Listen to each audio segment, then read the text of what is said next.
E nós estamos de volta com Direito em Debate e o nosso tema de hoje é a Lei de Acesso à Informação Pública. No bloco anterior, terminei aqui deixando a provocação no ar, que eu passo agora para o Dr. Cláudio.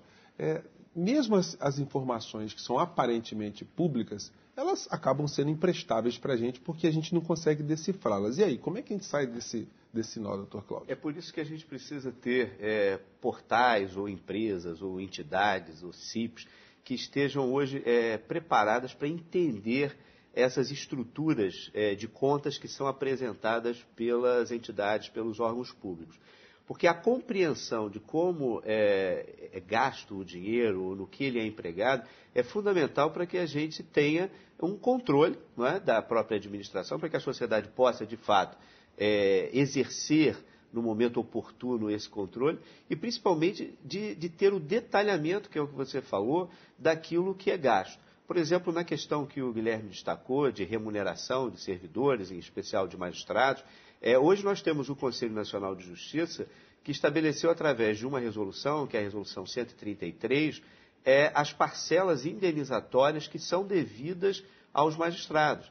Então, os tribunais hoje estão, diante do reconhecimento do Conselho Nacional de Justiça, estão efetuando o pagamento, às vezes, de valores que ficaram atrasados porque, com a implantação do subsídio, não foram pagos. E isso, às vezes, gera uma certa insegurança na interpretação dos números, porque os números, como não estão detalhados, muitas vezes as pessoas olham e acham, puxa, mas esse valor é muito alto, por que isso está sendo pago agora?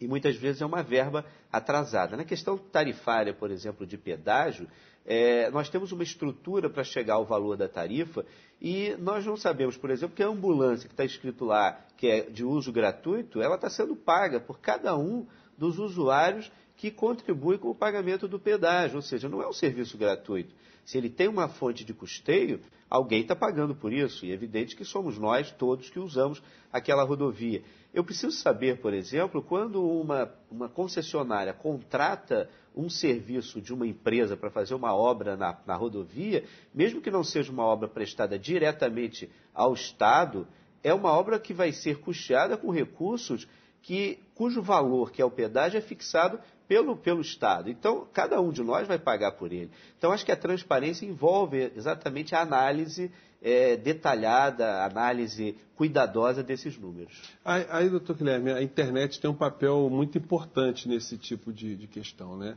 Apesar de grande parcela do povo brasileiro não ter acesso à internet ou não conseguir compreender esse tipo de informação do Estado que é colocada lá, ou relacionado ao Estado que é colocado lá. Como é que o senhor vê essa questão? Realmente, Júnior, a internet facilita muito esse acesso, né?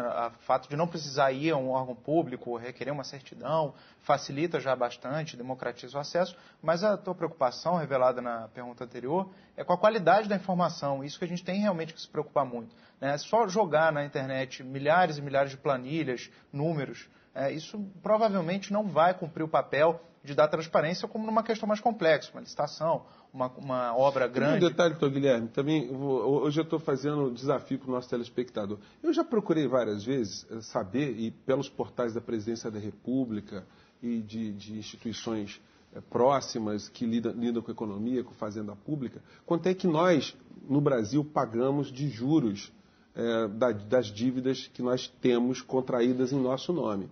São cifras que são estratosféricas, né? Mas a gente não consegue checar por que esses valores são pagos dessa forma, por que o Banco Central acaba tendo que colocar uma taxa de juros muito elevada. Então, quer dizer, se eu que tenho alguma escolaridade eu não consigo compreender, essa informação passa a ser quase que imprestável. Exato. Então, a informação ela tem que ser prestada com qualidade, com um certo caráter didático e, como o desembargador falou, né, com entidades que sirvam a fazer um filtro, né, que tenham esse conhecimento técnico e consigam traduzir isso para a população. Uhum. Mas é fundamental, a transparência nunca é demais. A gente teve um episódio recente que deu grande mídia e que a OAB do Rio se engajou bastante, foi o caso de um servidor do TRT, aqui da primeira região, que fez uma movimentação financeira milionária em pouco tempo, né?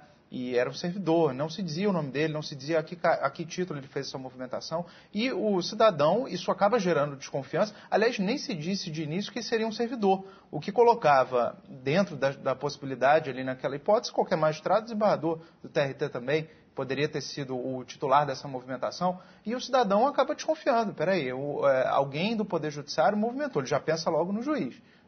E por que então o tribunal demorou tanto, o COAF demorou tanto para se manifestar e dizer quem era, por quê, estou apurando, qual foi o resultado? Até hoje, aliás, não se tem uma resposta satisfatória desse caso. E isso coloca uma pecha sobre o Poder Judiciário desnecessariamente. Pois é, agora vamos tirar um pouco o Poder Judiciário aqui do foco, porque nós estamos cuidando de um assunto mais amplo, né? E as questões relacionadas ao Poder Executivo, doutor Cláudio. Nós temos os cartões corporativos, governadores de todos os estados que viajam para todos os lugares do mundo, as verbas de indenização das diárias são incrivelmente díspares. Um governador, por exemplo, do Rio Grande do Norte, ele ganha $1.500 de diária para cobrir seus gastos. O governador aqui do Rio de Janeiro virou vitrine aqui em alguns episódios também, teve que devolver dinheiro. Como é que o senhor vê essa história? Isso é o que o Guilherme estava destacando. Eu acho que muitas vezes a falta de transparência ou a falta do costume da transparência, eu acho que o hábito da transparência gera dúvidas como essa, ou seja, será que o gasto no cartão corporativo foi um gasto excessivo, foi um gasto adequado, não foi? O que tinha na folha do Tribunal do TRT, a movimentação financeira apontada pelo COAF, era do tempo que era funcionário, era anterior. Então, essa dificuldade que o administrador no Brasil tem de reconhecer o dever, a obrigação de prestar contas à sociedade, me parece que é um entrave tremendo. Além disso, tem a questão que eu acho que é da formação da nossa cultura jurídica e administrativa, que é essa ideia cartorial, né? Isso faz parte, acho que, muito do patrimonialismo brasileiro, de você misturar um pouco o público com o privado. Essa questão do cartão corporativo passa muito por isso, né?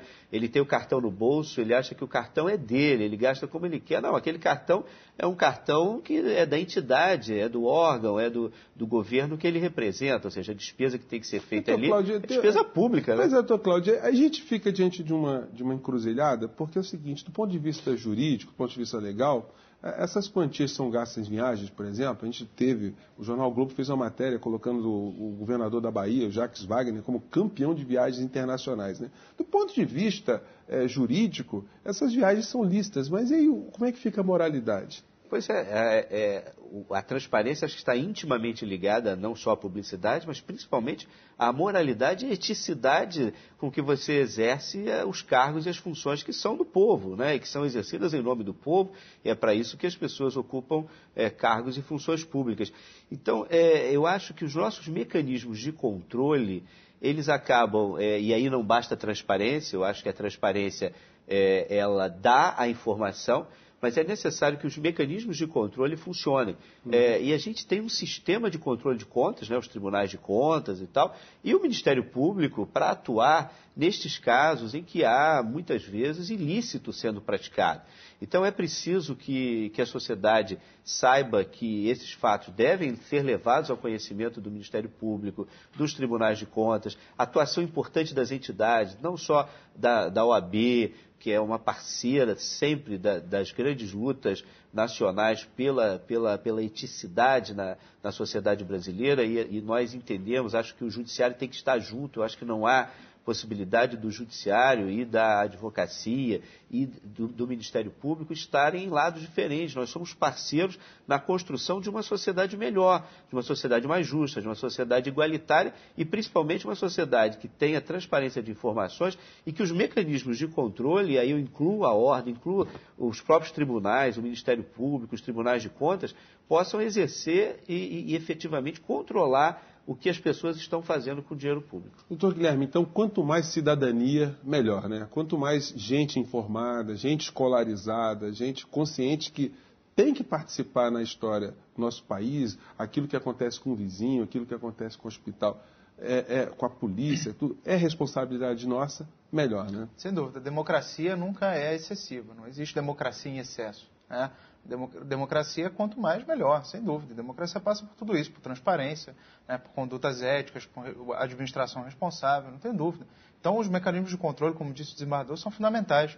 Talvez mencionar, desculpa voltar ao Poder Judiciário, mas é do nosso dia a dia, né? Mas o Conselho Nacional de Justiça, que teve aí já tanto sob ataque, que pode se criticar, ou é só aquela formação, ou é só aquela postura do CNJ, mas o CNJ, enquanto instituição, é importante, é fundamental, eu diria, né, para que o Poder Judiciário se amolde a essa necessidade, a esse momento democrático que a gente vive. Bom, a gente vai ter que fazer um programa só para tratar de CNJ. O doutor Guilherme levantou a bola, mas infelizmente Direito em Debate acaba aqui. Mas continua na internet e no YouTube você pode rever o programa também.